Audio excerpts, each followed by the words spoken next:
Yo, man, it's FinLit podcast, man, and we back with another one, man. It's the gang, man. I'm D. Colson, Darius, you feel me? Big Weez, aka Big Chapo. Man, it's a hustler of the year in the building. It's Smelly J, aka Walks Like the River. Talk to That's my him. Indian name. Shout out to my Cherokee tribe. Walks like the river. Talk to him. I'm like, Hey, river, Squanto, man. I like that. Get water. Let him know. Let him know.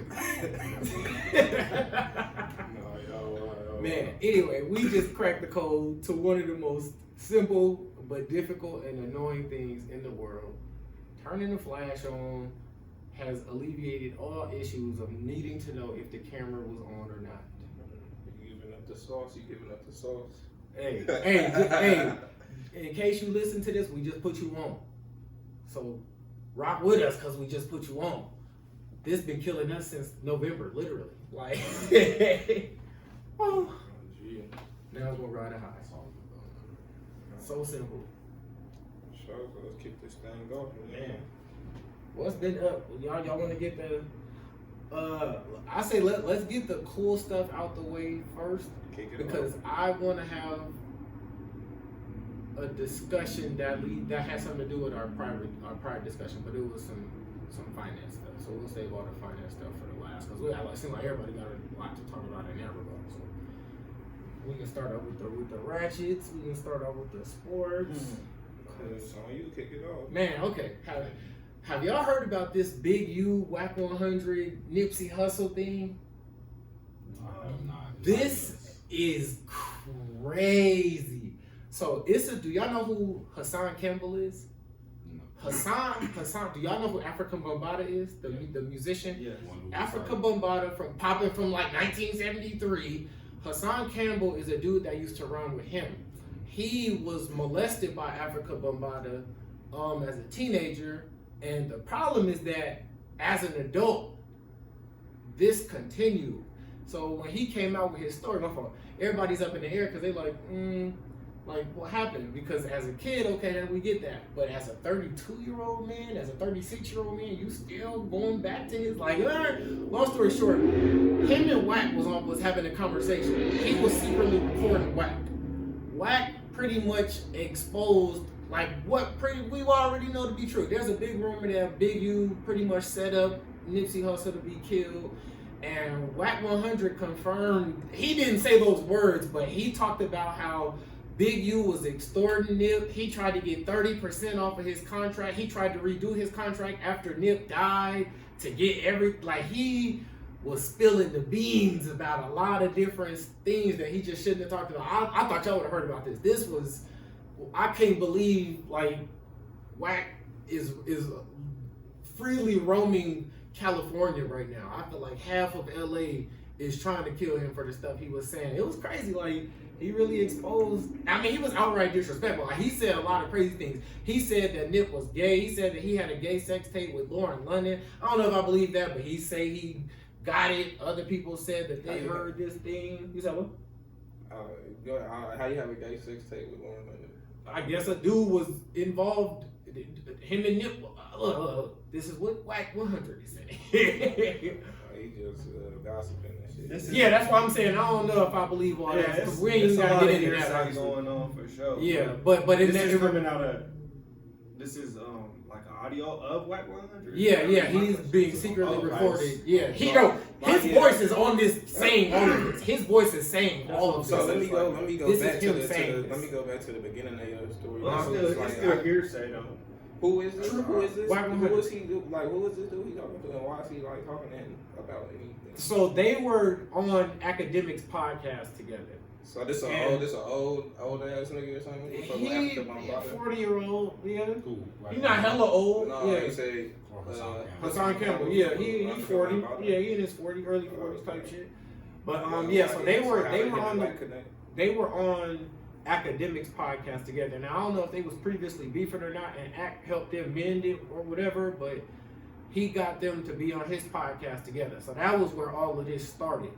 Whack then Whack talked about how he was extorting Jilly the Kid and Wallow. He said he said he had these niggas in his back pocket He said he was extorting no jumper. And so, like I said, I don't know if I believe all of that, but the $1 million worth of game even addressed it. They responded to it. They was like, nigga, get the fuck out of here, like pressing him. But Gilly in the past has acknowledged that they do have some type of relationship. I don't know if they're getting extorted. I wouldn't say that, but Wack went as far down here to say that. That's heavy. Serious. Yeah. So I'm not gonna say that that's what it is, but if you listen to it, like Wack is saying these things, you know, like he is.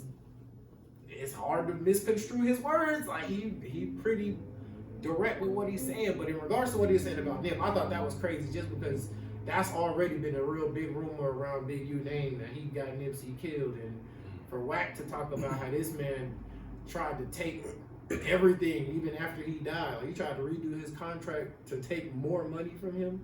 That's crazy. Like that Big U didn't deny him. He publicly addressed him. He talked about he on peaceful vibes, and he just got done praying. Like he mentioned Wack 100 name and everything. He talked about it, but he blew it off. So like that's gonna feed into it, because he didn't say I don't got nothing to do with that. Blah blah. You know, so it's just a lot of things that just that's look all. bad. That's all nasty right there. That's Yeah. all, It's that's just a lot all. of people talking. Gossiping and talking. But and then sometimes that's it's real, true though. It don't. You know? This all like some real like street shit. Like That's why I'm saying I couldn't believe Wack is like freely roaming Earth right now. Like he is. You are breaking so many codes right now to no consequence. Like, but like we say, it's all hearsay. You can't, you know, it's hearsay. So people, like, you know, you can't just act. You feel yeah, me? for sure, Just off of definitely. shit like Yeah, that. I hope they don't act crazy. No, It's yeah, just- shit gotta go on behind the scenes. Like shit, like don't just happen. You feel me, like that. But yeah, that's all nastiness right there. That's all messy for sure, nigga. Wack's been in the news cycle for like consistently for like weeks now. Facts, Just he on the always bullshit. in Clubhouse, whatever. Just I don't know what his end goal is, but You feel me?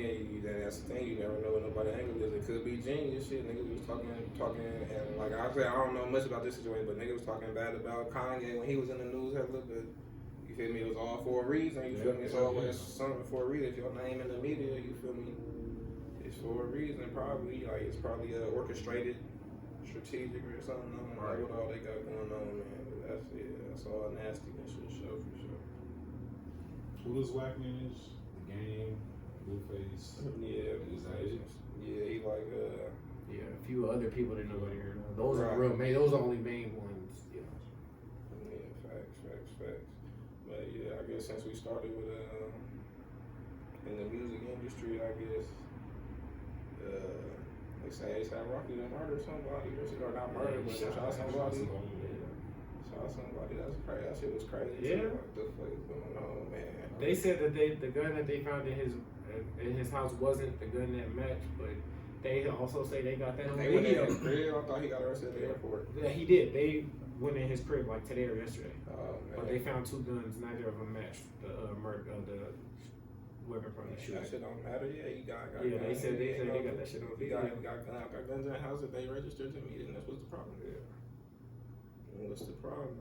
Well, yeah, that's crazy too. Shit, they trying to tear down the power couple before they even get started, man. Caught him off the private jet too. Man. That's wild. Rough. That's wild. And assuming that even if them cheating allegations was false, at one point Shorty had to address him. You know, like at one point it was like, hold on, this was the issue. Even if it ultimately was quickly resolved, just to have to deal with that back to back, like damn, niggas can't catch a break. Yeah. Like, No, yes, we out here, man. But, I seen y'all seen Mike Tyson punching on Buddy on the plane. Hey.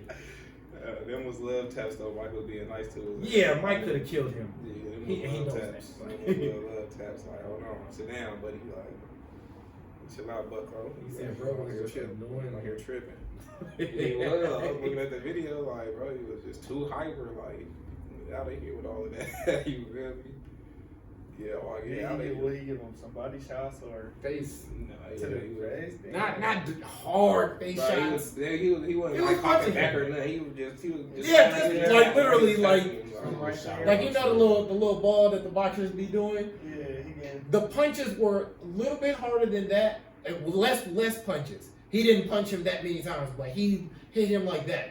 Like, hey, relax, man. Like, a little bit of straight man. Stop. Yeah, just get right. Some guidance. Behave ourselves. Right. Just a friendly reminder. All right, let's all behave ourselves. Change his card to yellow. He changed his card to yellow. It was just a warning. It was just a warning. Maybe push you over here. Right. Don't go to red. Don't go to orange. Because it can get real. You want this pink card. Niggas stay with the Y cards. I wonder if that was a universal thing. Like, is that like just an elementary school thing where they use colors to like? Other schools definitely use colors. Now they didn't mean to determine your behavior. Like, nah, that they didn't have the set. I've had friends that have had colors, but our colors, like if our worst color was pink, their worst color might have been red. so, yeah. But I don't know if every school has done this, but multiple schools have absolutely done the card thing. That is 100% been a thing. For sure. It's like, yeah. I Like your daughter teacher do that. Like they tell you what her like. not on cards, not like colors. Like how we 4th grade we got ours for 5 days a week, and we had to take it home to get it signed and bring it back the next week. We don't got none of that. We got me, but they do got a little point system where they get if you was like as best as you could be. If you was like 5 stars, you get a gold star. It's shit like that, but they don't have like actual. Okay, you got switched to orange because you was told to stop talking 3 times. It ain't none of that. Like we have it. Okay. No, So that's why I was saying I don't think it's a universal thing where every school is doing it, but multiple schools definitely do that. Okay. Yeah, speaking of Mike Tyson, man, we got a little boxing going on this weekend, man. We want to preview that. Yeah. Get into it. And we got the Terrible afro. Shakur Stevenson fight versus Valdez. Y'all got any predictions? School me. I don't know. I have limited knowledge on boxing. So it's a School me on these niggas weight class. It's a unification bout. Who better than who might win? Who got the better record? So all that shit. Valdez is 30-0. Mhm. With like 30. Oh shit. yeah, he's 30-0. What class are they in? Let me see. featherweight. Or Steve. Well, Shakur one of them fights Stevenson. up or down. Shakur Stevenson is featherweight title holder. And then see Valdez. Valdez is 30-0 with 23 knockouts, and Stevenson is 17-0 with 9 knockouts. Valdez is 31. Stevenson is 24 years old. Valdez is 31 years old. You got a season, you feel me, God, 30-0 versus the up and coming Shakur Stevenson, but it's the up and coming, you feel me. He part of that crew, the young gunners coming up that's like, you feel me, Just ready. he taking What's the over age sport. gap? He 24 and 31, 7 years. Well, Stevenson's just coming off of he just took Jamel Herring's belt off his last fight, so he's just coming from winning the belt. And this is Valdez has a belt, so this is a unification So he fight. trying Yeah, to take. So somebody finna have 2 belts. in the loss. Right. Right. Yeah, they first loss. Right. So this is a real big. This is a big Damn. deal. Yeah, it's a big I like deal. that. Pound for pound. I like that age gap. That remind me of Floyd. He used to fight guys that was around that age. Even Pacquiao. Pacquiao's like 3 or 4. He might be 5 years younger than Mayweather, but get worked out still. Like, And that's crazy. Shakur Stevenson is big for him because like he got to step up and like he not fighting no scrub. Right, you gotta prove it. A real Yeah, challenge. this man 30-0, been boxing 10 years. Facts. Yeah. Since pimping, been pimping. Professional boxer, his record 30-0. So you got a vet out there. You got to go out there. If you really want the belt, you up and coming though. So you That's hungry. how you prove it though. Yeah, right? you That's how hungry you for prove sure. it. No, this the fight to prove it. That's how you prove it for sure. Yeah. But yeah, I like Shakur. I like It's gonna be a Shakur. great fight. I like Shakur, man. If it don't go the distance, you feel me? I'm gonna say it's Shakur in the final few rounds. You feel me? I'll say round 10 or 11. Yeah. Round 10 or 11 probably. They said Valdez is in the same camp as Canelo. and Stevenson, who's been sparring with Terrence Crawford. So they really like, it's about to be a good one. They're really getting ready. Yeah, it's a lot of firepower in the boxing world right now, man. It's a lot of names, dog. The boxing world is underrated right now, man. Like it's a whole bunch of great fighters. Fight next week, so we're gonna be back. Yeah, it's like, man, it's fighting season right about now, man. Who Canelo fighting? What's his name? We'll worry about that next week. Right. Yeah, next week. We ain't here yet. But any predictions? I predict a knockout by Stevenson or a knockout period. Like I know it's because Valdez himself is 30-0 with 20-something knockouts. You feel me? 23 knockouts. I really, if I had to choose one, if I had to make one pick, I'll say it's gonna go the distance. But if it is gonna be a knockout, I think it's gonna be Shakur, man. I think it's gonna be the young bull, man. He hungry, he got that hunger, man. He trying to prove something. I can see him winning by decision. Punching in more times than you punch. But I don't see nobody knocking nobody down, out. I could see a late round knockout. Yeah, I see it going Catch a kidney shot or a rib shot. Something clean. Yeah, like I can see that. Yeah, that's all it takes in that regard. I don't see a face shot knocking. You 30-0 with 23 knockouts. You got some knockouts. Facts, yeah. Like, so I can see it going either way. Somebody going. And Shakur, he got some knockouts too. Yeah. 17-0. How many knockouts? 9. Yeah, both of them get busy for sure. I think they just both got, so with that being said, I think they just both got enough skill, you feel me, that it could go the distance, that they could just really box each other, you feel me, the whole way. Like, yeah, that's why I say it's both skilled they and might they get rocked, they might rock each other, they might rock each other for sure. But I think they both got that in them, so they can go the distance for sure. Yeah, that's what I see. But if y'all hyping up the young one, then hey. That's what I want to win, yeah, you want the young, you feel me, up and coming, you feel me, young, you feel me. Man, that's a fact. I am pro new era in all sports. It's coming like, strong. I am pro us. Yeah. It's a great fight, period. Like, it's a great fight for the sport. That's how I see it. Yeah. Like, it's good numbers for sure. Like, I it's like a fight the you want story. to see. Like, Facts. it's a fight, 2 champions. They both undefeated. Right. There's so many belts. The fact that it's a unification belt. Yeah. That's what makes it more appealing. Man, it's fight season. We fresh off of the Aerospace fight, man. This country, man, Canelo, man, we tanked it at the end of May. You feel me? Man, it's fighting season, man. We rolling. We rolling, man, for real. But yeah, man. Talking about the new generation taking over, man. Let's talk about the playoffs, man. The new generation taking over for real, for real. For real, for real. All the old heads sitting down, nigga. All of them. The old heads sitting down. All of them at home, nigga. Everybody. Except for Chris Paul. Because he playing with the young. Yeah, I was about to say, he don't count. He the only old guy on his team. Yeah, man, all the old folks sitting down. Then Kyrie just got sent home by Jason Tatum. You feel me? Bron, AD. You feel me? They ain't even get to couldn't contend. You feel me? Make it to the dance. Yeah, they. That's the one up on getting swept. At least we made it. Exactly. But hey, you gotta make it to the playoffs to get swept in the playoffs. Ron was at home 2 weeks earlier, doing nothing. Doing nothing.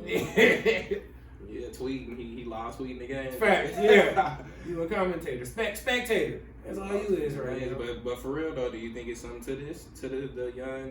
Is it? Are they here officially? The young generation is officially taking over. I'm not going to say that yet, only because Giannis is the bridge between the old new guys and the new guys. Like Bron and KD, they would be the old new guys.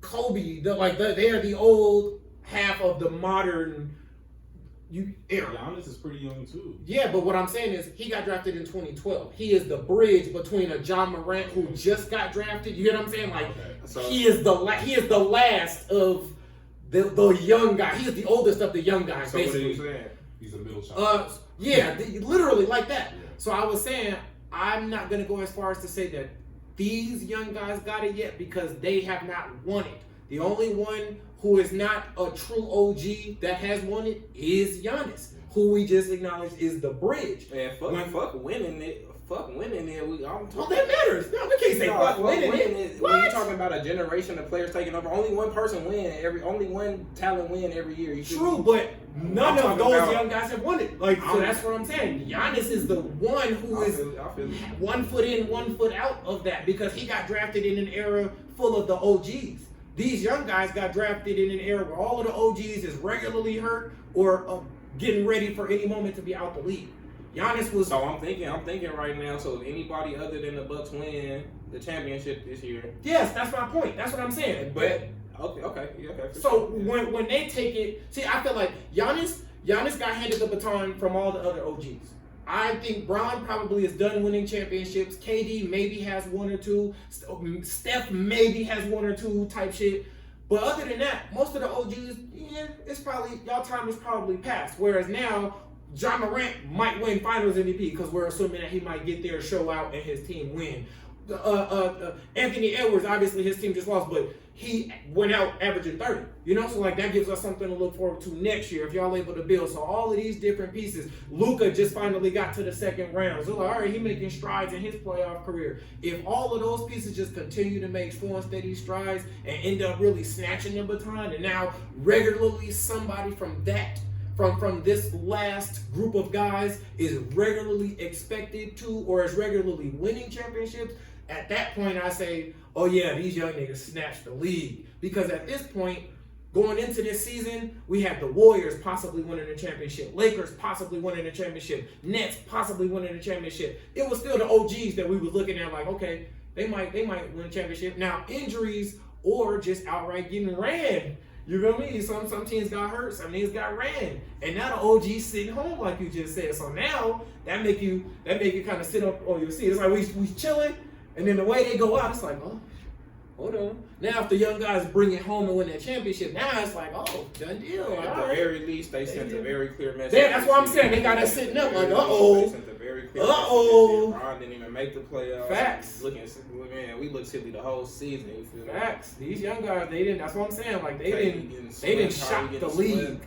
That would go that far. They have shocked the league. They have not taken it because the top scorers of the league were OGs, but they have shocked the whole league in a way that I don't think young guys have shocked the league ever. Let me ask you one question. Just a temperature check, just to make sure you're consistent on your point, like that you persistent with it. If you building a team right now, how many you picking more younger guys or older guys right now? You still picking the old heads? You still picking LeBron first? You still picking? What do you mean, like in their primes or when they were young? I'm talking about right now. Okay, that's what I was about to ask. Like am I picking 37-year-old LeBron? I'm still on the point of the torch being passed between generations. So I'm talking about right now, today. And I need a point guard. Who am I picking for my point guard? He will be 37-year-old point guard for the Phoenix Suns. Chris Paul, because he's Chris the best Paul. point guard in the league still. If I need a shooting guard, that's one old head. Shooting guard might be okay. Who are we classifying as shooting guards? Am I classifying Kyrie? Because see now it's like that shit matters. Is Kyrie a point guard or is he a shooting guard? Is Steph a 1 or a 2? Is James a 1 or a 2? Number 1 scoring option. Them is all old heads though. Facts. That's what I'm saying. But it matters because where they get positioned is whether I pick them or not. But that's it's your team. I think that's right, but that's what I'm saying. Like we creating stipulations, right? But I still want the scenario for us all to be on the same page. You want to do. So if I'm classifying all of them as 2 guards for the sake of me having a 1, I'm gonna take Steph as my 2. Okay. So that's another old guy. My 3, if I don't pick Bron, I'm gonna pick KD. So that's what I'm saying. Like the OGs still, they got it. Yeah. Like that's why I said the young niggas shocked the league. They have not taken the league because going into the season, OGs were still title favorites, and at the end of the season, OGs led the league in every major stat. Fuck the OGs did. That team you just picked getting ran. Fuck What? what you talking about? By who? Ran. By who? Getting ran. By who? Getting ran by all the young niggas just beating their ass in the playoffs. Chris this year. Paul, You got 2, Steph Curry, okay. LeBron James.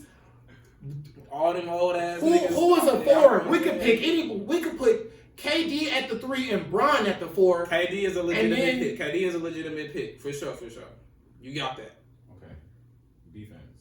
What do you mean? I'm saying KD, you gonna Bron? win the KD matchup. Bron is gonna. You gonna wrong on what? Not make the playoffs, nigga. No. We talking about matchup. We're not talking about making the playoffs. As great as Chris Paul is, Playoff success don't got nothing to do with the player. That'll run Chris Paul. You feel me? On defense, I 100% agree. I 100% agree with that. I'll give him that. Would he not humiliate niggas? Would he not make niggas look silly on offense? Would he not? I agree with you. Chris Paul would get his ass bust. Anthony Edwards would score 50 on Chris Paul. I agree with that. Give me Chris Paul as my starting point guard, and I guarantee if Chris Paul get 50 put on him, we hold up that trophy when it's all said and done. That's what I think. The thing about Chris Paul, he's a Chico because you could damn near take Chris Paul and put him on any team. They're better. And they are built better. You cannot any team. You can't say that about any young guy yet. Right now, they put him on any team. You can't say that about the young guys yet.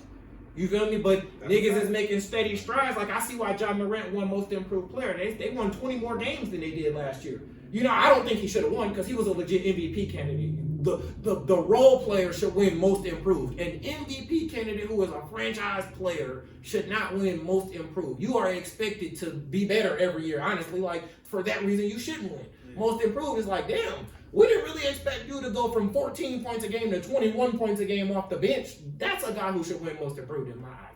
But that's also a credit to John Morant. Like, the fact that you shouldn't win that and should be contending for an even more prestigious award, like, that's kudos to him. But whatever he won Most Improved, shout out to my boy. I feel like he earned it, you know. He improved by multiple stats in every single stat category. He improved points by like 8 points, assists by like 2, rebounds by like 1.5 or 2, you know, so hey, you do you. But yeah, like they have not taken the league yet. Niggas is still getting 50 put on their head by the young niggas. I do think it's important to have like a couple of OGs and then the rest just be young dudes. I 100% agree with that. I 100% agree with that. Like, I think like maybe not even your top 2 players, like have like just maybe one really good certified vet and then another vet just for experience, and then everybody else just be young, run around the court, play defense, all that. Facts. I agree. And in defense of the old head, and I'm calling them old heads and just, you feel me? They're Right. not really old niggas, but just in the Years in the sake of league. this conversation, yeah, Facts. veterans, Facts. you feel me? The old heads, they do get points, you feel me, because the youngins was misrepresented by one Ben Simmons this year, you feel me? That's severely misrepresented. That's a super notch on the young generation for sure.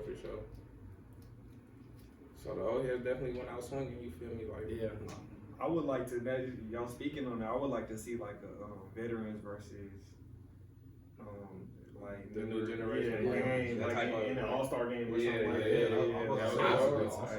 I would. Like That would be 6+, hard. like That would 5+ be hard. years versus Maybe like 5 and under. 3v3, like I might bet on the young guys to win something like that because that's something where the energy would matter most in terms of who cares about winning this. Yeah, but who cares about showing their talent? The young guys. That's exactly what the But if you playoffs get in the was league- displayed this year. No, That's but exactly that's what what was I'm displayed. saying. Yeah, that thought mentality you just said is exactly what was displayed. in the But what I playoffs didn't this say is what's not being displayed. What I was finna say is that the reason that I would feel like niggas approached it that way is because the old heads, if they approached it, I feel like the old heads would approach it like an all-star game. You know them niggas not finna try to play no defense. They not diving for no loose balls. The young guys are though. That's why format is important because like That's if why it's I said, like 3v3 up to like 21.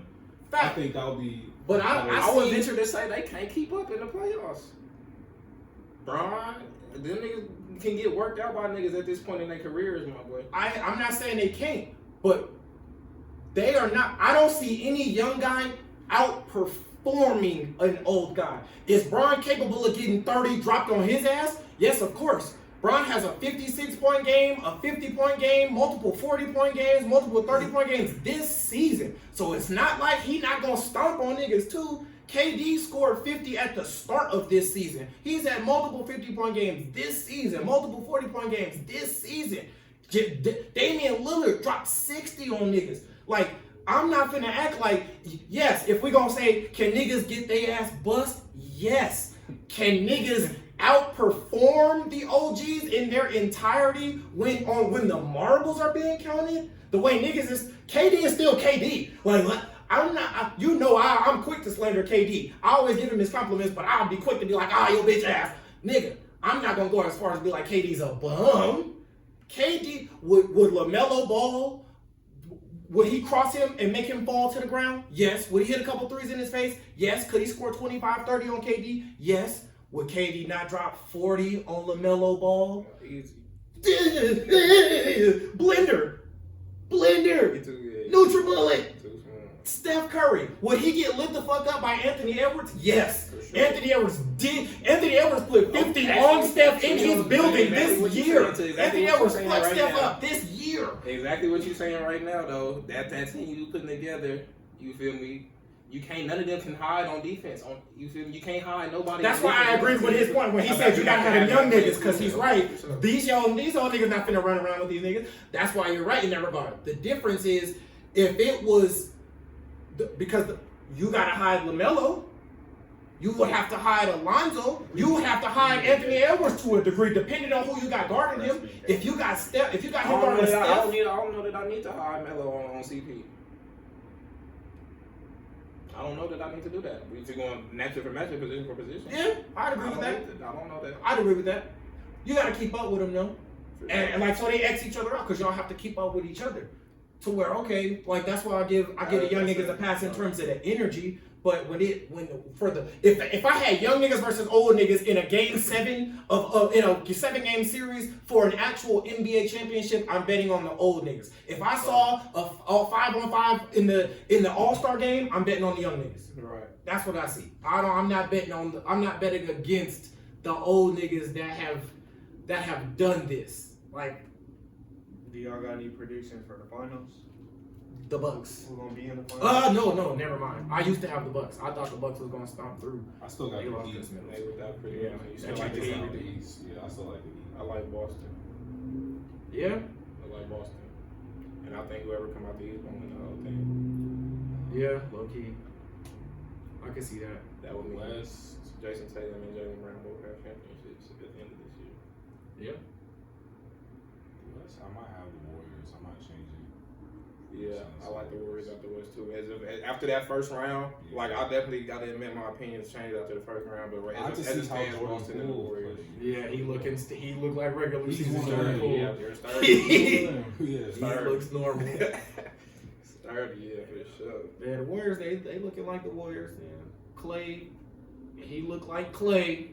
Like defense, he don't care about that. He looked like any given moment 30 Clay. And that's all they need. I'm talking about he didn't win. You check his last 10 games. I recently saw his last 10 games. They last playoff game, he had like 30, 32 or 33, and he had 6 3-pointers. He was like 6 for 10.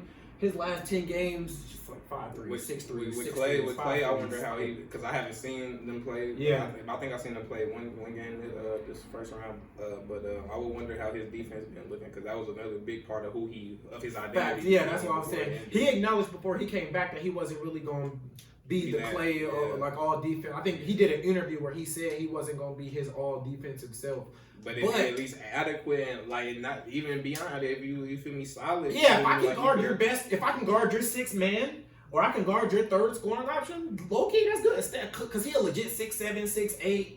You know, like he got enough to where you don't gotta be all world defensive Clay to guard to clamp the best player. If you can just cause problems for the 3rd scoring option. Pretty good team defense.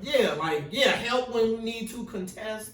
They said he was getting and giving it a 30, like literally 30, all jumpers. That's hey. And they're deep too. The Warriors are super deep. That's a fact. They rookie looking nice. Jonathan Kuminga, he looked good. What's his name? Otto Porter. Yep. Still in the league. I can't believe Otto Porter's still in the league. He was the first person to ever get a max deal, and I had comprehended what a max deal was. And I couldn't believe that was the first one that was really like what? Like I will never, ever. He played for the Wizards when this happened. Yeah, I think it sounded like a 4 or 5. Never forget that. Yep. Like, Otto what? Porter was a bench player and got the max. And this is in the era Bron still played with Miami. Remember, all of the big three took a pay cut to join. Yeah. So imagine them taking pay cuts. Bron wasn't one of like the 10th highest players in the league, even for like the bulk of his career. He only recently started becoming top 5. So in that time, you got cream of the crop MVP candidates that's not top 5 in salary. And Otto Porter Jr., a bench player for one of the worst teams in the league, just signed a max deal. Yeah, That was crazy. I will never ever Who forget that. does Otto Porter play for now? Don't he play for Warriors? Yeah. Yeah, I was about to say, I'm like 99% sure. I was about to say, hold on, wait. Otto Porter. Man. Quick detour. Did you see how much Jokic is supposed to be making? 245 or 254 or something like It's that. like 264. He supposed to be signing a new contract. The largest deal ever. Yeah, he got my man. That nigga Chuck Reed. Mhm. He could buy. Where he from? Is he from Slovenia? Wherever he's from, Slovakia or something like that. He could buy his way into the presidency forever. For real. Yeah. For real. The president of Jokic. No joke. Yeah, that's crazy. And he deserved it. He a cornerstone player. The Nuggets. They drafted him. They had high expectations of him, but I don't think nobody knew he was gonna be as good as he is. But Back-to-back MVP. yeah, cause everybody like to cap like they knew somebody was gonna, like even Kristaps Porzingis. Remember they booed him at the draft. Knicks fans booed him at the draft. His rookie year he averaged like 25, 13, and 5 blocks. And then everybody cheering for him and got mad when he wanted to request a trade. It's like, y'all wasn't supporting him. Y'all supported him as soon as he got good. Y'all ain't been rocking with him. I feel that way about facts though. I feel that way about Jokic. Like, yeah, they drafted him. Who knew he was gonna be that good? So when you prove it, like, yeah, you deserve that bread. Didn't he get drafted and traded? I forgot how it happened. Maybe. I know Luka did. Luka and Trae Young got drafted to their opposite teams, and they were traded for each other specifically. Not even their picks, because usually it'd be like pick 4 traded for pick 6. It was literally Luka traded for literally Trae Young. Like they literally traded for each other. Who's the dude on the Blazers? The other Eastern European dude. Nurkic. Yep. I think they got traded. Yeah. Really? That's We clearly see who the fuck won that trade. Nurkic's been hurt literally every year of his NBA career. Imagine. That's crazy. Imagine Jokic and Dame. That's crazy. That would change history. Yeah, they would have made some noise with that for sure. And they would have still had CJ. He got drafted the year after Dame, so he would have been on the team anyway. Probably would still be there too. Y'all got any other sports or like cultural topics? Any draft just happened. Did y'all keep up with the NFL draft at all? No, I kept up with my team. Yeah, Hey. my team got us a little defense. Yeah. In the lineman. So Who was your team? I like the Packers. But we picked up 2 players from Georgia on defense, Oh yeah. and then we picked up offensive lineman. We picked up a receiver from Nevada. So far, it's only the second day. No, it's Third the day. It's the final day. Yeah. Okay, so far, so yeah, we picked up. Yeah, I think you guys got a good couple picks. You got that one dude from North Dakota State, I think. He's like 6'5". He ran like a 4.3. Yeah. So Aaron got him another target. I'll grade my Eagles A+. And they got AJ Brown. Yeah, I recognize his name. He was one of the few people I recognize. I ain't really watched too much college football, so all the picks that we got, I'm like, oh, all right, we're gonna see how it pan out. We talked about this AJ Brown. before. I've seen his highlights at least. This was a weird draft, like all the way up to the first day. All the mock drafts had people going either like number 2 or number 32. Right. So like, yeah, that is crazy. And then they drafted the most receivers in the first round. They drafted like 5 different players from Georgia in the first round. So it was crazy. Talk about the first pick was a D lineman. Yeah, from Georgia. He was mocked to go like out of the top 10 up until the day before. So the fact that he got drafted Oh, first, damn, for real? He gotta be a dog. Oh yeah, He gotta be a dog. How did he Oh, perform at the combine? he ran like sub 4.7, I think. He's a big dude too, like 6'5", 260 something. So that whole Georgia defense that might be one of the greatest defenses in colleges. Yeah, I'm glad we grabbed a little piece of that defense. For sure. Facts. Yeah. We for sure grabbed us a little few pieces of that defense. They was nice like that. Yeah, for Yeah, sure. oh, it was real nice. They- You think you could take that whole defense and plug it into an NFL team? Yeah. That's a starting defense in the NFL. Wow, for real? They They- was that good? The dude the Eagles drafted, we drafted two of their players. We got their linebacker who he was mocked to go in the first round.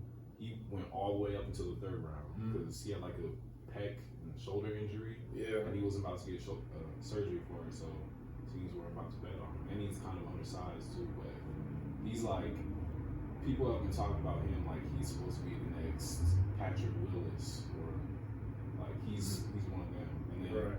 the other dude, he's another D lineman. He's 6'6", like 340. He ran a 4.8 at 340. Like They had ass some niggas was dogs. moving dangerously fast. Man, Yeah. this is spooky. Yeah. Imagine how horrid our collision would have been if we was running F. Facts. What? Hey. Yeah, this would have been.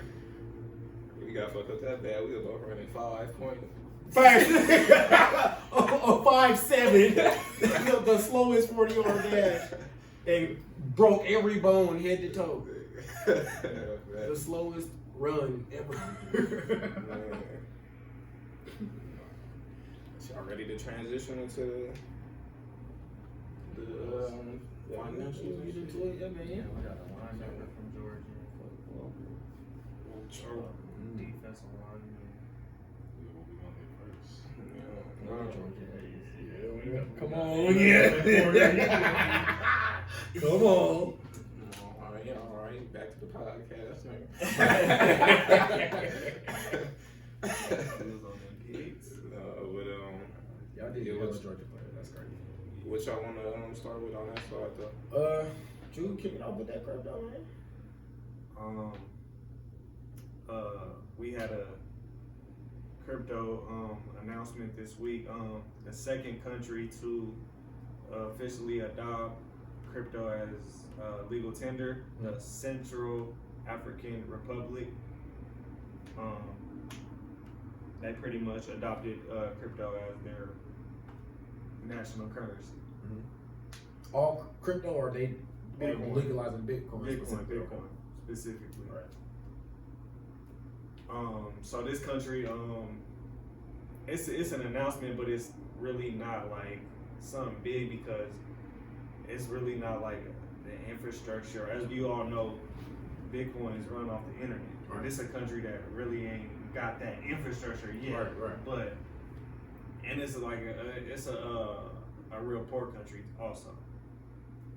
Are they getting internet access? Because, like, you know, China is heavily involved in Africa, so I wonder how that'll work. As far as, I'm sure they're working towards it and moving forward towards it. But right now, the currency that they use, I think, is a French currency. See it, but right. The franc, yeah. It says just 4%, or this is as of 2019, just 4% of people in the CAR had access to the web. 4%? Yeah. Damn. Had the access to the internet. And In the so Central African Republic. you said so. It's already Bitcoin is already a legal tender, or they making it one, or it's already official. They did a unanimous vote on it. Yeah. Okay. So they adopted it for sure. Unanimously. But it's basically it's like Right now they're using the franc. It's a French currency. So this was their way. They were quoted saying like this was their way to like Get off of that? not get off of that, but but I'm saying it's really not to like empower themselves. It's not effective at all yet. It can't be effective because they don't got internet, though, right? 4%. 4%. They're on 4% internet right now. That's why I said it's an announcement, but it's not really. Right. Yeah. You feel me? Okay, yeah, it can't be as impactful as it Right, potentially could be because right. You're right. Okay, for sure. No, that's all right. But that's the second country to officially adopt Bitcoin specifically as their currency, Yeah. national currency. Okay, for sure. Like probably their economic situation probably the same as what was it, Venezuela? Oh, El Salvador. Yeah, they in the same economic situation. I'm guessing. The move puts the Central African Republic on the map of the world's boldest and most visionary countries, it said. This is a statement from the CAR presidency. So that's a little quote they said. They said the move puts on the map of one of the boldest and most visionary countries. And that's what they had to say about it. Y'all could look more into it if y'all are interested about it, you feel me? But this is the second country to officially adopt Bitcoin as their national currency. Big facts. CAO, what does it stand for again? Central African Republic. Central African Republic. So. Are there countries a part of that? Is that a country or is that a collection of countries? I never even heard of that. The Central Africa. Yeah, I never heard of that shit either. That's a good question. Like I've heard of Central Africa. I think it's a country itself. Okay. Man, that's crazy. Yep. Yes, it's one country. It's a country. That's the whole country. It's rich in diamonds, gold, and uranium, but it's also one of the poorest countries. You feel me? Like all their stuff is privatized, which means foreign people own it. So they essentially don't have gold and silver and uranium. The context, a French analyst, they're like speaking on the move. They're like, oh, they don't got the internet, like shit like that. Right. Yeah, that's what I was saying. Infrastructure, yeah. I wonder what they're gonna do because Yeah. China is the one who really giving them infrastructure out there. Like China is everywhere in Africa, giving them all type of roads, schools, Man, like electricity. So that's what I was saying in terms of the internet. Like, I wonder how that'll work. Oh yeah, that's crazy. China really heavy out there. Like they building trains, roads, like building all that shit look just like the shit that they got in China. You feel me? Like you can really tell it's like a heavy Chinese influence in Africa for sure. But yeah, the Central African Republic is right next to Cameroon and the Congo and shit. It's right this. Cameroon, that's where Joanna B from. Well, okay.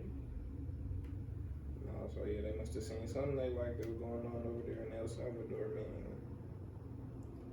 They was just. Have you been keeping up with El Salvador? Not really, not the everyday. I heard it like it's a lot of same shit, like technical problems, like, but they're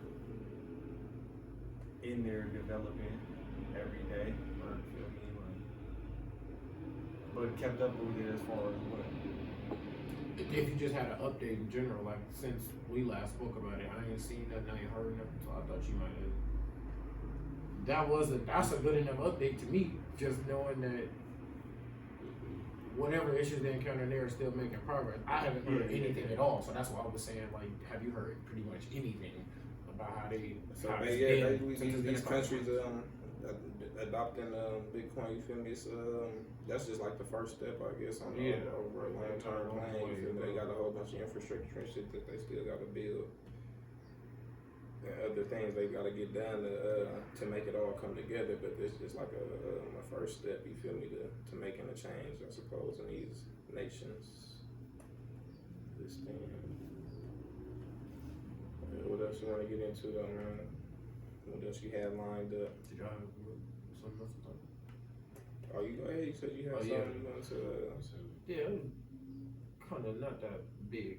So we had a prior conversation about if the Fed was likely to raise rates and by how much and stuff like that. And that's pops. Oh, Yep. So that led me to something that I heard about, and hearing about it made me thoroughly kind of consume some information on it. So one of Barack Obama's top economic advisors, her name was Christina Romer. She did a report on something called policy space. And what policy space is basically how high or low you can lower interest rates to keep your economy afloat.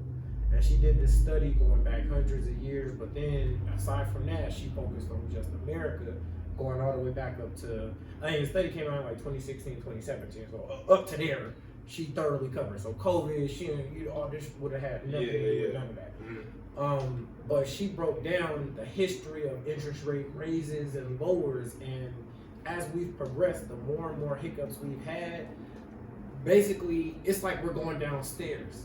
And I explained that, but she made it make kind of like empirical sense. Like I was kind of giving more so my opinion. Yeah. She gave like a fact that like really put it together. And so get to a point to where like you can't even raise it. Can't lower her. Yeah, and so she broke that shit down, and it was crazy because like I said, it was something that I just briefly heard about, but that conversation made me thoroughly educated on it. I'm like, damn, like we can't It's an article she do wrote this. on it, It's a journal. Like I'll send you the report. It's like a whole. I mean, you just share it with the people, and maybe they can go look it up on their own. Yeah, facts. It's from the Brookings Give them Institute. the title of the article. Yeah, I'm about to pull it up right now.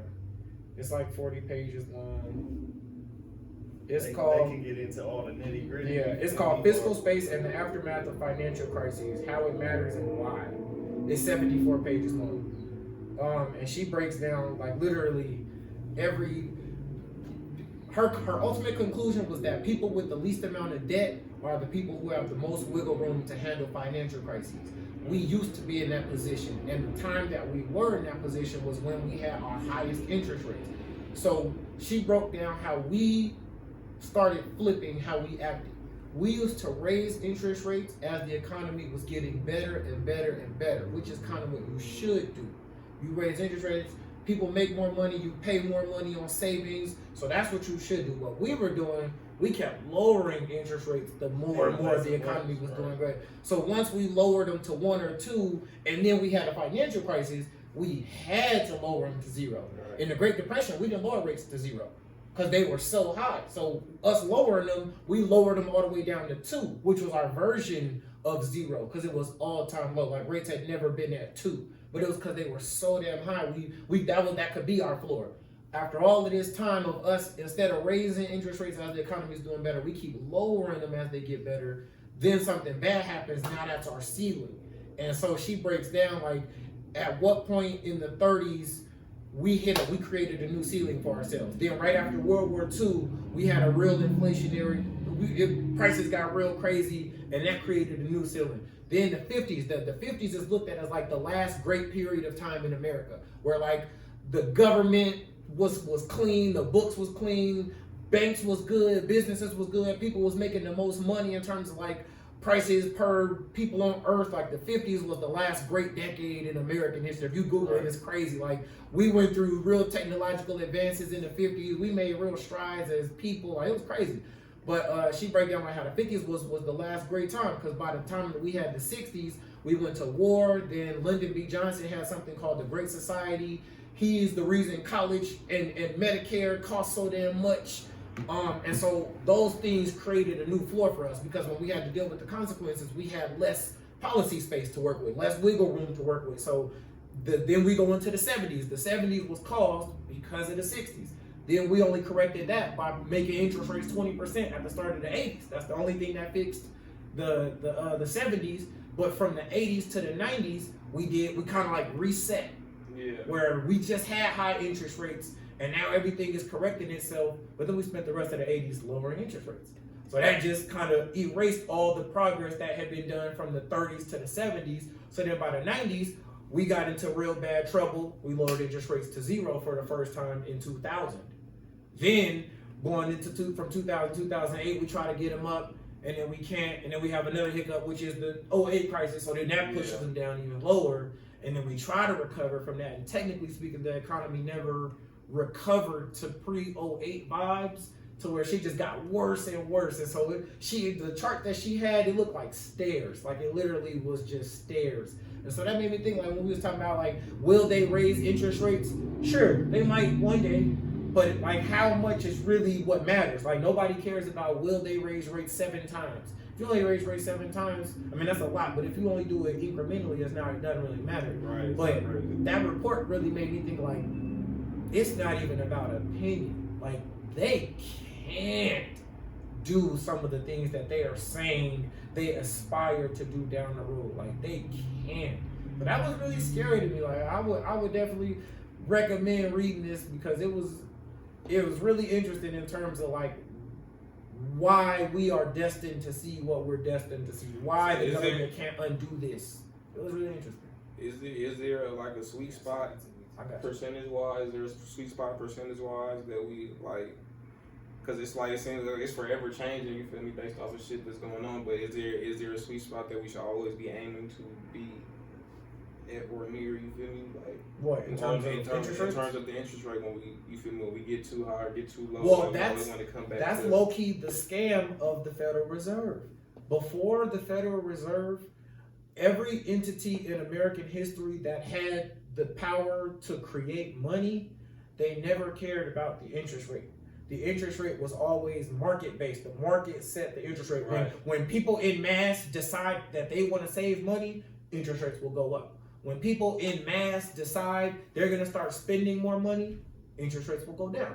And that was really like, that's what happened.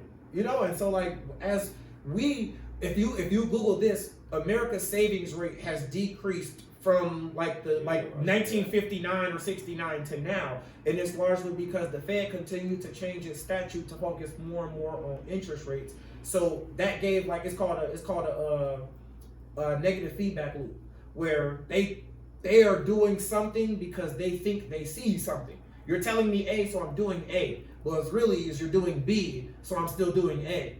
You know what I'm saying? So you cause a market distortion where we should be saving money, but we're not, because you have interest rates so low in an environment where they should be high. Right. So that's kind of been like the scam. So there should not be a sweet spot that the Fed is targeting. We should be creating that sweet spot in terms of where interest rates are. Right. The So Fed should create like, money off of that. Market, yeah, and that's been the scam. And like that's one of those things where I remember we had a discussion where I was like, the Fed like purposely causes these financial crises. And he was like, I don't think they like trying to do these things.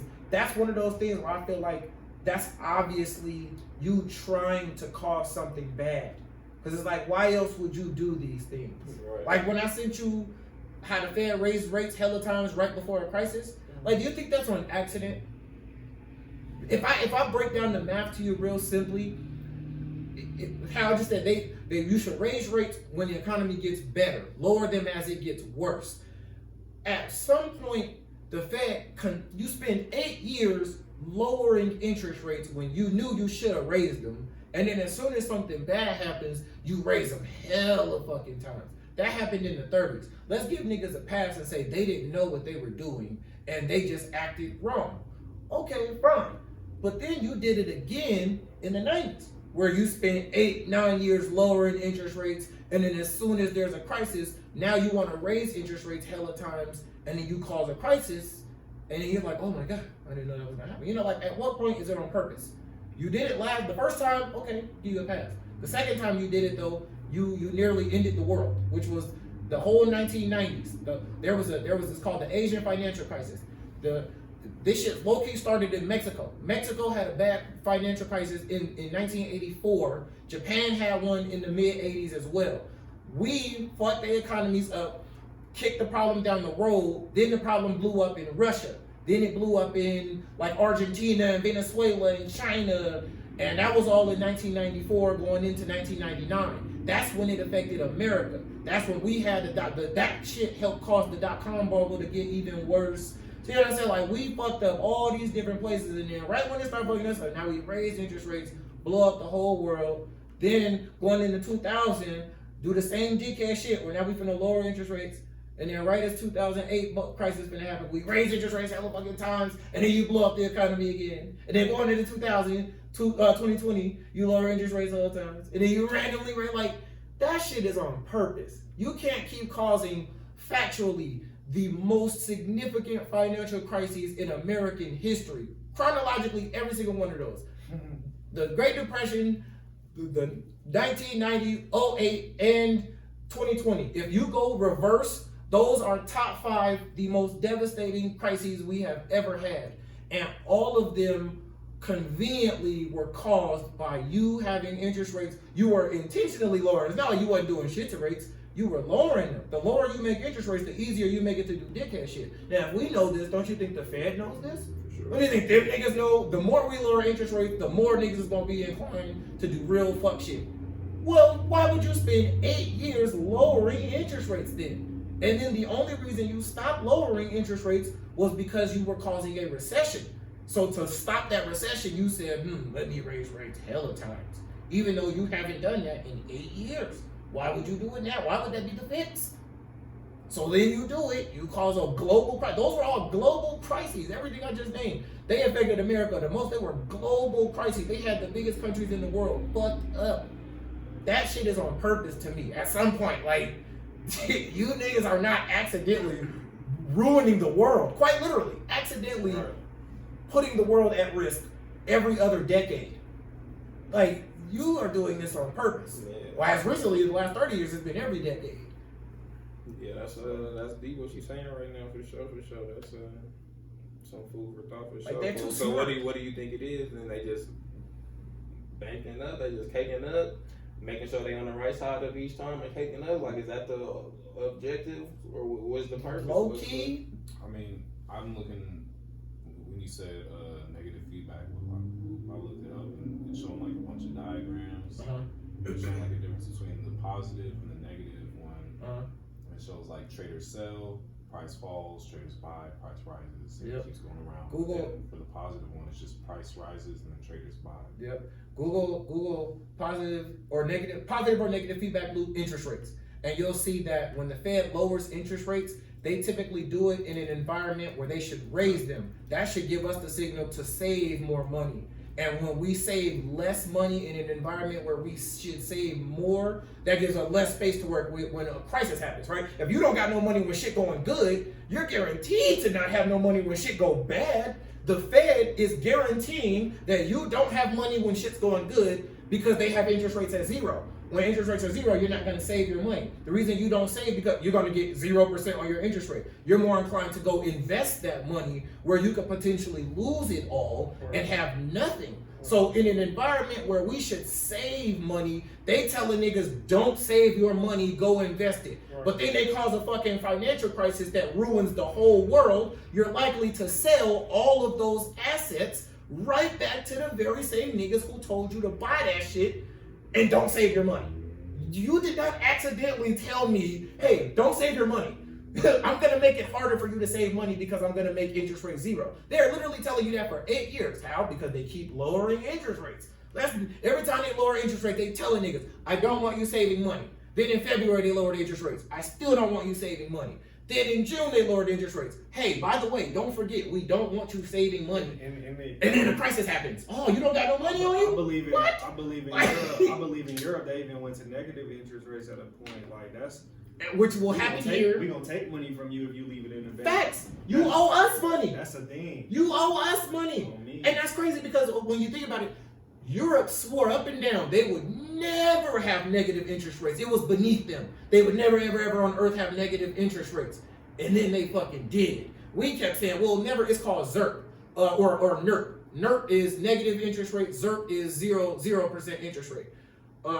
And so when we swore up and down we were never gonna go to 0. And then niggas did. And now Ben Bernanke, he was the one who took us from 6 to 0. 6% to 0. He said we'll never have 0% interest rates. He was the one, he was elected in 06 and left right before we had Janet Yellen. He was the one right before her. And he swore up and down, we never have negative interest rate, we'll never have 0, but then he gave us 0. Everybody after him like, we'll never have negative interest rates. At some point, if we go into the policy space thing, you have to. It's not about opinion. It's not about do we want to. We're weighing the options. If y'all read this article, you have to. And this is the article from the lady. Yes. You gotta still This say it is. I say it one more recently time. read it. It is on my phone right now. Say the title of it one more time for the. So yeah, the title is "Fiscal Space and the Aftermath of Financial Crises: How it Matters and Why." You can find it if you Google Christina Romer as ROMER. Google Christina Romer policy space. I watched the video on her initially. That was how I heard her even say the term policy space. Yeah. But this actual article is called fiscal space, which is still the same thing because fiscal is policy. Right. Yeah. But by far, and she has multiple. I don't know if this nigga is her husband or her brother. His name is David H. Romer. He went to the same school. I heard a question. Oh, yep. Does she just speak on the interest rates, or does she talk about She talks about debt to GDP. I was about to say because that's one of the Fed's tools. The Fed has another tool where they buy assets. Their main tool is the interest rate, though. Right. But you got quantitative. But you got quantitative interest easing rates. only works how? By the interest rate. I get what you're saying in terms of them buying it, but they it still ties into the They interest do rate. have a $1 trillion balance sheet. That's what I'm saying. Like they buy a lot of assets, more specifically mortgage-backed securities. But the reason they do that is because interest rates are zero. They can't do quantitative easing without setting interest rates at zero. Right, That's right. why the interest rate matters most, because it allows you to do that. We never did quantitative easing when interest rates was at 10%. We only ever did it when it was at zero. She doesn't speak on their like asset buying programs. That was my question. I don't think the article is really about the Fed per se. Right. Like, Yeah, it's it's more so just strictly about the No. interest rates. I Right, guess, because when they buy assets or sell assets, it got an effect on the economy too. as well, yeah. But I think in the case of her article just now, she was specifically from what at least the discussion was Right. about just the interest rates. Yeah, this was I was just curious about the article. Yeah. For sure we'll read more into Yeah, it. no, yeah, she doesn't go crazy into all types of open market operations, shit like that. Right. But the fact that you already know what you know about the Fed's operations, if you read it, she would answer some questions that she didn't even ask. You feel me? Like, yeah. The fact, like, if you didn't know, then it would be hard to piece that out of what she's talking about. But the fact that you already have a certain level of understanding, you could read and kind of fill in the blanks for shit that she doesn't explicitly say. You can be like, okay, then this must mean that. Yeah. But yeah, like she really broke shit down in terms of why we are stuck. Like it is like we don't got to get into like the consequences of being stuck, but just the fact that we're literally stuck and no president.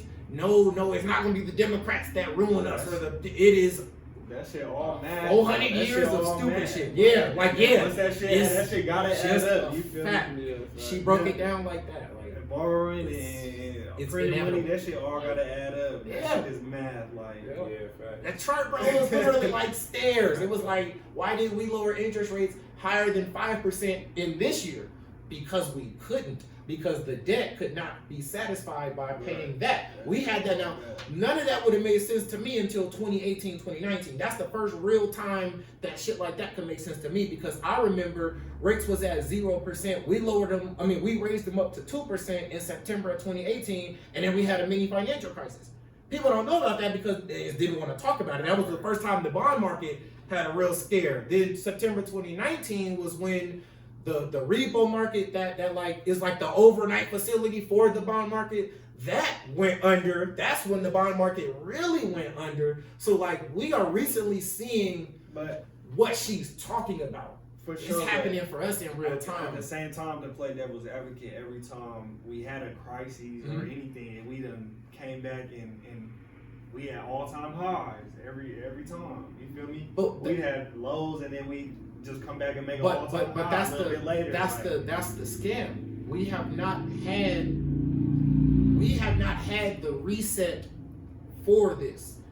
I wondered the same things in terms of why there is always an all-time high, even though like it's called a trough. Why have we never had a trough, which is the lowest point of a downward movement? Like why don't we have those? Right.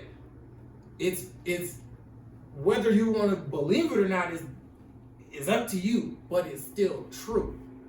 It just hasn't happened yet. And the reason that this is proven, you just talked about the Fed's balance sheet, right?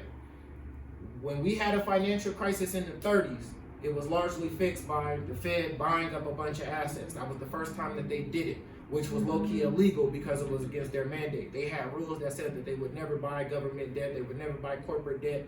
Then some shit happened, they said, we finna buy corporate debt, we finna buy government debt, but they didn't change the rules before they did it. So technically it was illegal, but we don't gotta go through that because it's legal now, even though a new variation of it is also illegal, and niggas don't talk about that either. But then as you continue to do that shit, like there's a point that you can't. So in 2000, when they increased it, remember when I told y'all about the same nigga that said that we needed to have he told the government caused a housing crisis? That same nigga, he said that shit in 2002. That Paul Krugman, that same nigga, he broke down years later how the last 3 financial crises went. He said that the crisis we had in 2000, that was businesses. That was all the average business. That was what caused a stock market crash. It was mostly, oh no, I thought you said 2022, my bad. Oh, no. Say it was mostly small. Yeah, I'm talking about in the late 90s. He was talking about how this was a true stock market crash. And that's why it only lasted for about a year or two. Stock market crash ain't meant to last for years and years. But what happened was, instead of letting the crash do what it was meant to do, because remember, the Dow was at all-time highs in 1999 as well. Right before that crash, the Nasdaq I think was the most affected of the dot-com bubble. But instead of letting that happen, businesses passed that problem on to banks. Banks bought up a lot of corporate debt, and this is how the Fed ultimately got the idea to buy out corporate debt in the COVID crisis. They got this idea from banks in 2000. Banks bought up all the debt from businesses, so now the banks had a lot of debt on their balance sheets, but now businesses are clean. So the businesses passed the debt up to the banks. The banks then took that, flushed it, which is like you flush it into our economy with the intention of getting new money. That's kind of what like the discount rate is. How banks loan each other money and shit like that. We all got fucked up debt, nigga.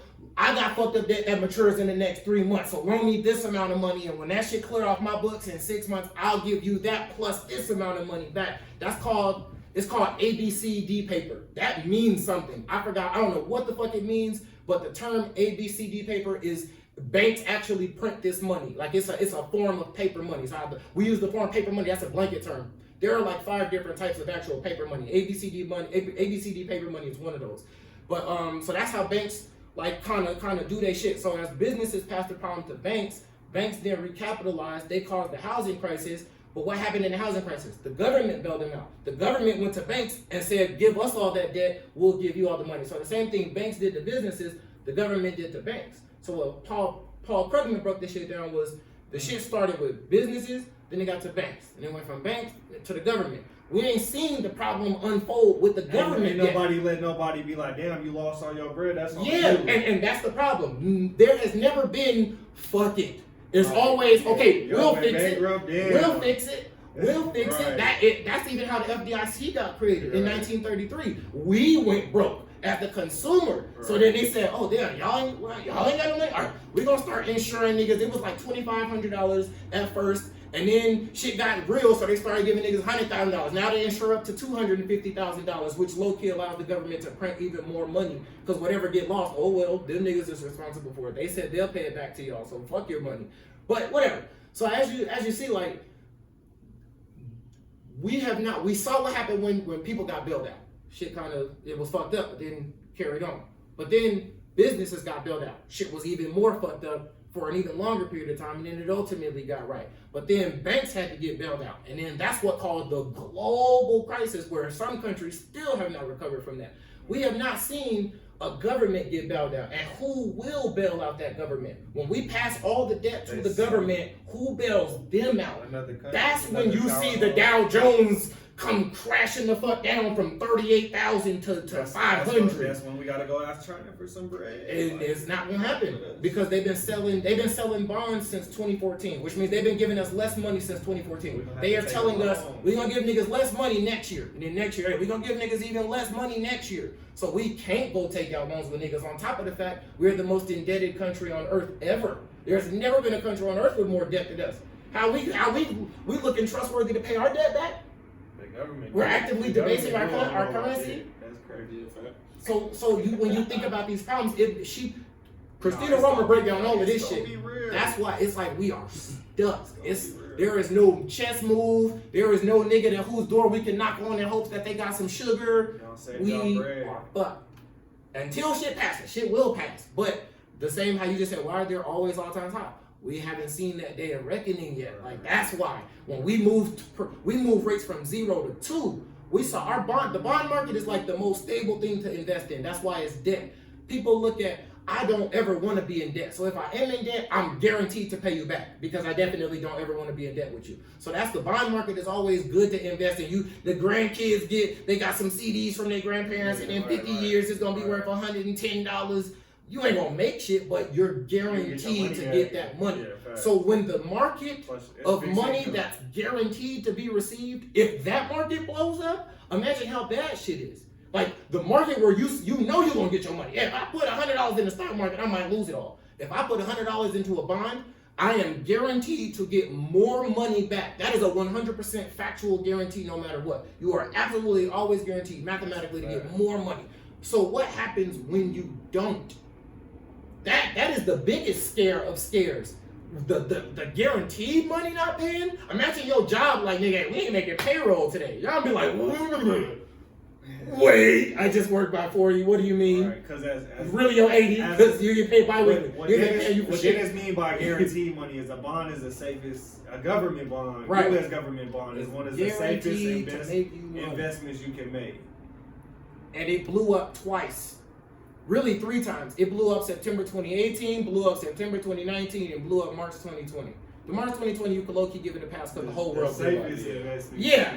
And so like, that's when it gets scary. It's like, like we're at the point where that's no longer safe now. So who gonna loan us money? What other country would give us money when they see y'all bond market blowing up, your repo market blows up? Your repo market basically allows you to kind of reset bonds that's finna mature. So it allows you to kind of retake out some new money that you was finna have to pay back. We was finna have to pay niggas $100,000 on Thursday, but we went to the repo market, so now we don't gotta pay niggas back for another 6 months, and they just gave us a new $10 million.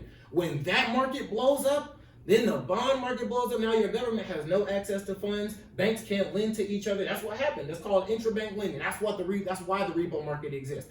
That blew up. Like then what happens? Like we saw a stock market crash in our own backyard. Like we caused something to ourselves. What happens when it's systemically happens to us and it's a decision and it's unilateral where everybody's like, we're gonna act this way. Yeah. Like that fall is like, man. You're gonna need something that's resilient crazy. For sure. Like the math behind it. You're gonna need something that's resilient in that type of situation. Yeah. It ain't nothing. Like it's one of those things you gotta gut out. It ain't nothing that's really resilient, you know? Like, and to the point how we always talk about gold versus Bitcoin and all that shit, like gold fares well, but even then, I think that's everybody is fucked up. Like it's not like if you own this, you won't be fucked up. You'll be less fucked up than other people, and that's what you want. But like a true day of reckoning, there is no hiding because all countries are like this. Yeah. You know, like it's interesting, bro. It's really fucking interesting. I don't want to repeat myself with it because it could get into a bunch of million different conversations how deep this shit go. It's like, damn. That shit was captivating. It's crazy. That shit was crazy. I'm gonna definitely look at that article for sure. That was dope right there. And then you got the different countries like, all right, what we gonna do about it? Right. You feel me? Like everybody got their own take on it. That's tight. For sure. Yeah, I think. All right, you guys say something else? Sure. I'm straight. I think to close out this episode, though, I think you had a good little experience, or I guess whatever you want to call it. That was pretty dope. Yeah, to speak on close it that. out. But before he go, let me just ask y'all a question. You feel me?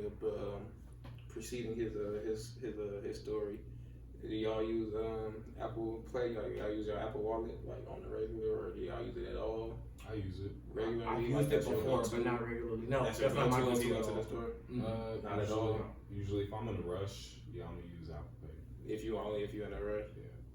Okay, yeah, for sure. I use Apple Pay for everything. I ain't gonna lie. I don't really carry a wallet. Like, See, I'm likely to grab my wallet. I always got my wallet on me. um, Although I totally understand the benefits of not. I don't know why I haven't just. I never have a wallet. I'll be there. I'll be leaving the house without my wallet sometimes. No license and shit. See, Like, yeah. that's the only thing that's missing still from your phone for real is your license. Yep. And they working on something like that. If they had your license on the phone, I wouldn't need to carry no wallet at all. Yep. Shit. But I don't know how I feel about that though. Cause that's like Yeah, trusting your phone with a that's lot. the- I mean, we already trust our phones with a lot. Yeah, our whole lives are on our phones. You feel know, me? all our information, like, might as well just transition, put the whole wallet there. Right. Yeah. That'd be crazy. But though. having your identity. Yeah. I wonder how cops would handle that. Nah, Who did these? I'm stealing. Who did these? I'm stealing. I don't want to see shit. Do you? If it's not, they think it's a gun. Like, I don't have no problem Yeah. pulling my ID out. Like, I don't. Yeah, the cops, they gonna take that and turn it into something that it ain't. Because they already be on that. I've seen people. You could take a photocopy of your ID and tape it to your window. Yeah. That technically is your ID. Now whether a cop is still gonna press you about it, like they should just let that rock. But if they choose not to, You can have to just deal leave it with there, or you just put it up when they pull you over. Like, I don't know. I've never done it, but I've Throw seen that shit videos up like to that. the Yeah. my window. Somebody got my information, my whole driver's license. have it ready when they pull up. Just slap it on there. Facts. And I usually, No, 'cause I cops usually be on travel some my other wallet shit. just like right there. Right. Yeah. That's why I always got mine. It's just there. But should we wait for real? Nah, we can keep rolling. Okay. So I was doing a return. I had bought some shit from my car. My mechanic was doing some work on it, and pretty much I was returning some shit to AutoZone that he didn't use, and like a part didn't fit, some shit like that. So I was doing the return, and I get there, I show him the digital receipt, the transaction number, they bloop, scan it, they come up, and then he's like, it's late at night too, it's like past midnight, I'm up, I be doing my thing, you feel me, when I gotta get shit done, I gotta make it happen, so that was open, yeah, I squeezed it in the schedule, you feel me? Found some time. I got to it. Found some time. So, they was like, we don't got cash. I was like, that's cool. What's my other options? They was like, we can refund the money on your card. I was like, perfect. I got my card in the wallet. Let me go grab my card. So I go to my car, grab the wallet, grab my cards. Right. He turned the screen around, and you know how you look at the card and it got the asterisk for the whole number, and it only got the last four, and then they have the first two. It was that, and I'm looking at my cards, and I got my all my cards. I'm pulling all my cards up. I'm like, that's not my card. Like, no, that's not me. And because the numbers didn't match, you feel me? He was like, well, I need this card. So I left. I'm like, yeah. He was like, come back in the morning, they'll give you cash. I'm like, cool. So I left, and I'm like, man, I wonder like if that got something to do with Apple Pay or what? Because I paid Apple Pay when I bought the transaction. Right. And I looked more into it, and it turns out like when you use Apple Pay, they don't give the merchant like your information, they like pretty much send them the money, but give them like a dummy account, like a dummy number, like something like that. You feel me? But they approve the transaction and they facilitate it, but they give them like a cover, like something that's not yours. Like they don't really give them your information. You paid the niggas and it didn't say Julian paid them. It said Apple like, hey, yeah, we paid it. No, under the credit card, it wasn't my card. It was like they call it a token. They call it a token where it just generated. Facts. That's what I get that. You feel me? But it wasn't my card. Right. And when I went to return it in the morning, the manager was like, yeah, Apple Pay and PayPal like that, like they don't give they don't give up y'all information. They like it's another card. Right. So I thought that was cool that Yeah, like, they was protecting it your encrypts it. information. You feel me? It Type encrypts it shit. basically. Yeah, I thought that was super dope. I never thought about it. You feel me? Like, I mean, I guess obviously it got its drawbacks. You couldn't get your bread back immediately, but it was solved over time. But yeah, that's dope that they encrypt your information. I always use my Apple Wallet, using Apple Pay, like always. And I mean, I guess I just never run into the issue. I have to return something or whatever. But it's good to know at the very least they securing you without you even knowing it. You feel me? If one of these big companies or something was to get hacked or something, and you recently went there and used Apple Pay, so you protected you. Whereas if you went there and used your actual card, your physical card, or credit card, whatever, you now exposed. You feel me? So they definitely got our backs. You feel me? Right, that's dope. I like that. But yeah, Apple was big on that. You feel me? That was the whole thing, right? It was Apple and Apple was a company who was like fighting to like have rights and like security for people, whereas like what was it, like Facebook or something, Was trying to invade. Apple always been big on like the security and shit. That's why I mess with them and as a company. Cause you know how stores be like, oh, you need that credit card to get that return. Like you need the same one you paid with. Right. I was like, that's not my They card. give you the side eye. Yeah, I'm like, that's not my card. But later I figured it out. I'm like, oh, Apple, they did this to my shit. Like they didn't even give them my card number. I wonder if it's a way. though. With that being said, for you to go into your phone or whatever the case may be, and retrieve that number type shit, so you can complete that transaction without the hassle. I wonder if that's the thing or not, but Yeah. who knows? Yeah, that's a question for Apple support. Yeah, Apple Wallet support. Right. I'm gonna have to raise my hand at the next Apple event or something. At the next shareholder meeting, facts. Right. Right. They might call you on the board after that question, bro. It's on me. Yeah.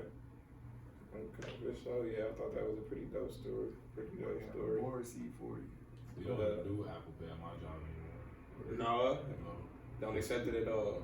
because people will do the Apple Pay to put the hold on their card, but it's not going in as an actual. No, it doesn't hold. immediately make the. So they can just transfer the money to another account and then stay there the whole time and dip.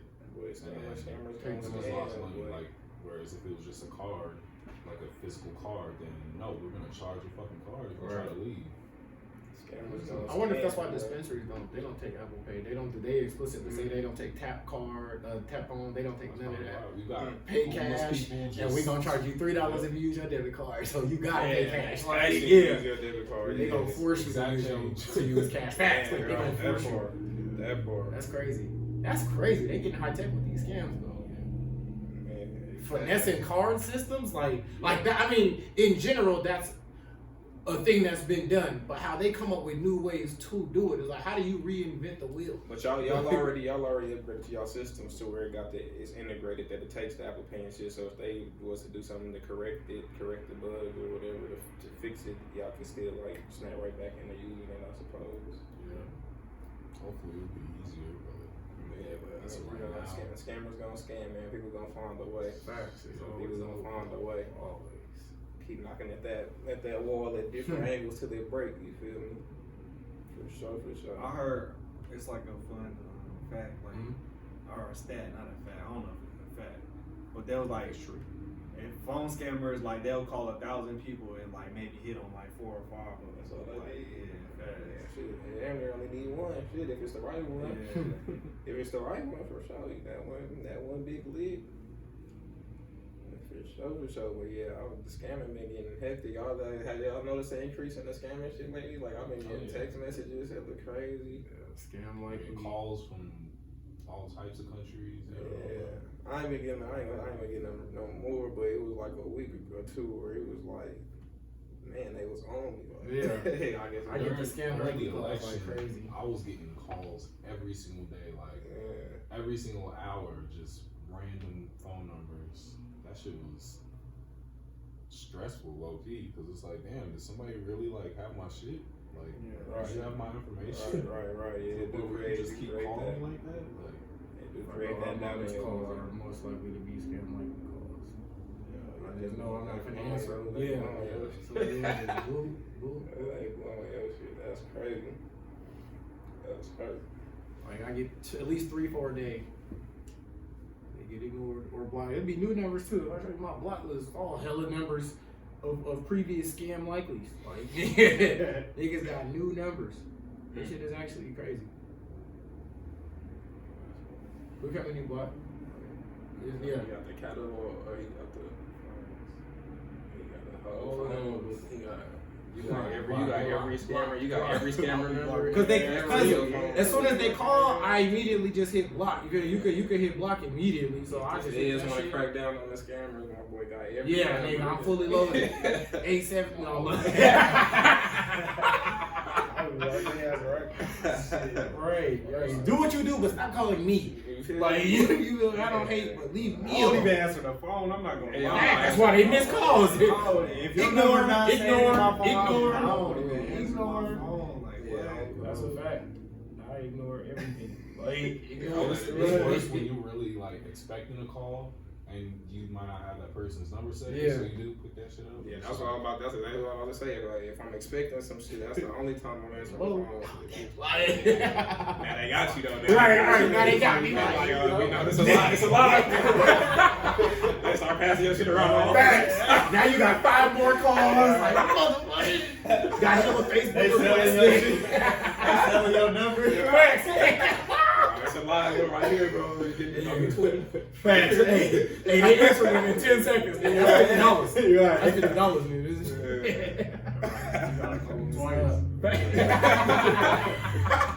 Don't do discounts. If I gotta leave a voicemail, that's only $10. I say that was $10. I had to call him 3 times. He did pick that. Yeah, he did answer. So I need that 10 though. Right. He did answer. Urgent. Oh man, Craig's in trouble. Come quick.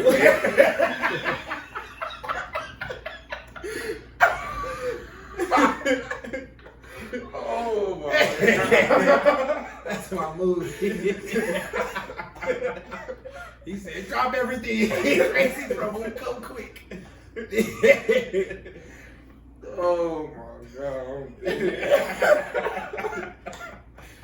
I'm crying, man. That's too funny right there. That's too funny. In Jamaica, they be calling, they be doing a lottery scams and shit like that. Like telling people they won money. Yeah. To get the money, you gotta pay this much. Like, and be getting people like that on me. Yeah, That shit big. So yeah, they all over the place with it, man. I'm not talking to nobody on the phone. Facts. Yeah, I might got 3 numbers saved. Facts. Like, really. Yeah, that type of shit. Right. In terms of the people that you seriously gonna talk to, For sure. it's only the same names. I remember that phone with the three phone numbers. You got the mom, the dad, and like one or two other numbers. And the preset number. Yeah, facts. Give me a preset number, right? If it ain't them, don't even Right, allow you the can't call. even- Don't even right. let the call through. Not even. Yeah, facts. But yeah, man, I say we leave it right there. Yeah. Unless y'all got something else, man. Good money. Leave it on the high note, man. I'm good too. Yeah. Alright, y'all know what it is. Y'all know what we does, man. This has been. Can I add Oh, something? okay. Can I add one thing? Shoot. the phone scams, but y'all gotta watch out for the internet scams too. And it's really like, be safe out here on your security. Be up on your passwords. Don't click on no links you don't recognize. That's real. No links nobody's sending you, because your information could get confiscated or compromised for sure. You know who Aiden Ross is? Or have you heard of him? I heard of him. Yeah, YouTuber. He was playing an old Call of Duty game, and he was live streaming, and his shit, like his screen that showed him in the game, it like it reset itself on the computer like unlimited times, where like it was getting progressively smaller. So it was like an illusion of his video.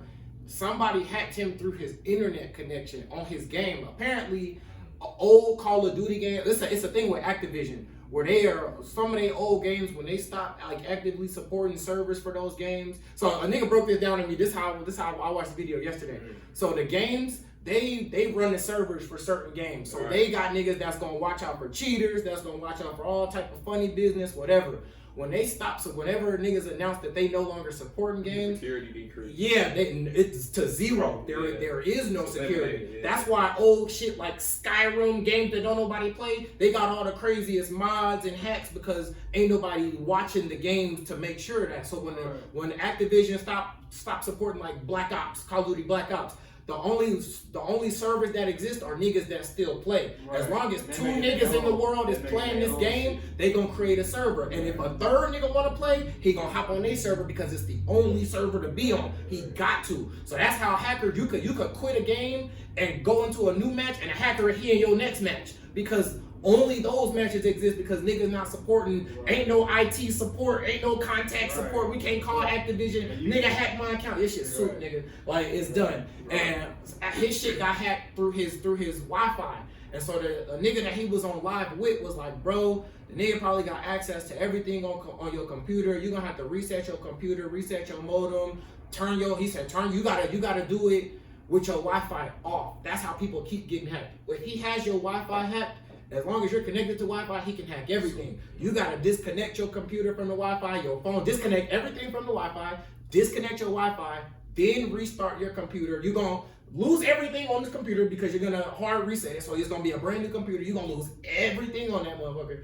But at least you can bypass a nigga getting into your shit. He can get into your shit through, it's called a reverse proxy. That's how they get into the Wi-Fi. So the nigga broke down like the two-phase authentication. He said if they hack your shit and then you try to recover, they use the reverse proxy to change your IP address. So if he hacks into your Wi-Fi, whatever information he got on your computer, let's say he got your email account password, when he does anything with that password, it's gonna say verified through the email. He gonna go into your email, he gonna change the IP. So that's why if your email gets was this notification you'll never get that email because he didn't rerouted your IP address to him. So it's gonna look like it is you. Your IP address is gonna be his IP address. So whatever you do, whatever he does, it's gonna look like you're the one that signed off on that shit. Yep. You the one that signed off on whatever the fuck he do. He could be in England. Whatever he do, it's coming up like niggas living in Las Vegas, Nevada here. And as long as, so you gotta disconnect all your shit. As long as you got that shit running, he can continue to rehack and find everything in your house. Like, that is crazy. Yeah, like, I didn't know hacking got that deep, bro. I watched like 10 videos on hacking yesterday. All that type of shit scary because I ain't, you feel me? I ain't the most technological. Me either. That's why I watch the other videos. I'm so far behind on all this. I'm like, damn. I'm scared of you now, nigga. I'm not. Cybersecurity. That shit. Yeah, Change your passwords. That's the new way. That's the new way. Don't have them stored on like digitally. Yeah, really, you shouldn't like manually Don't have nothing important stored digitally. Facts. That's crazy because we've been taught that forever. Once your shit get compromised and hacked, they'll download all your everything. Yeah, you done. They'll download your whole computer right there, and you can reset whatever. It's already done. It's already done. They already got all your shit. Yeah. They might not have a connection no more, but they already got what they probably needed to. Probably they got everything they needed. Shit. Yeah, that's crazy. Don't download a lot of stuff on your devices. Like That's how you get hacked. Downloading, clicking on a link, downloading something. Yeah, for sure. That's the only way. For sure. Clicking on the wrong shit. What is? Fact, yeah, all the emails. Have you ever heard of like a carbon footprint? Yeah. The more emails that are in your spam or the more emails that you have unread, you are actually more susceptible to being hacked. You should either delete those emails or open them. And it's hard because they're scam emails. Carbon footprint or digital footprint? Digital footprint. Carbon came to my head. I know what a carbon is. Totally not that. A digital footprint. Yeah. Totally not a carbon footprint. That is completely has nothing to do. Was this with don't let that shit rock. That's like a touchdown in basketball. Nothing to do with the other. Yeah. But a digital footprint. But you are more susceptible to being hacked if you have hella spam, hella unread emails. That was cool. I never knew that. Uber Facts taught me that. For sure. Yeah, protect yourself out here, man. Protect your neck. Or lose your check, shit. Hacking. Niggas really hackers, bro. Yeah. We'll take you off the grid. I'll try to end it on a positive note. They turn it into spooky hours. Nigga, I'm about to That is a positive. Hey, protect your neck, like you said. I'm about to go unplug everything in my house. Wu-Tang. Right. For real. I keep my camera That's the world we in. Facts. That's the world we in. man. Okay, I want to There's be no on privacy. Live off the grid. Yeah, you moving up. Like the government has hired the best hackers. Right. Sure. Took them all out of prison. Said you work for us now. That's smart. And all of our information belongs to them. Yeah, that's the world we in, man. It's a But you can digital still war going protect on. yourself from the independent ones. Right. It's a constant digital warfare going on, man. But yeah, I think with that being said, I think we close it out, man. Yeah, man, y'all know what this was, man. FinLit Footsteps Podcast. Episode 20 dose. Man. You already know what it is. We putting on for Gen Z, even though Dennis still hanging on to the old head niggas in the league. We putting on for Gen Z. Hey, the Warriors, they still running in there. Come on now. It's still an old man's game right now. Yeah. We coming through though. We taking it. Oh yeah, young niggas in the dough. But yeah, man. Once again, I'm Darius, man. D Coach, I'm Darius Flair. The Gloucester. Yes, sir. Hustler of the year. Walks like a river. Hey, you gotta stick with it now, yeah. That's smooth, me. Big sitting chief ass. Right.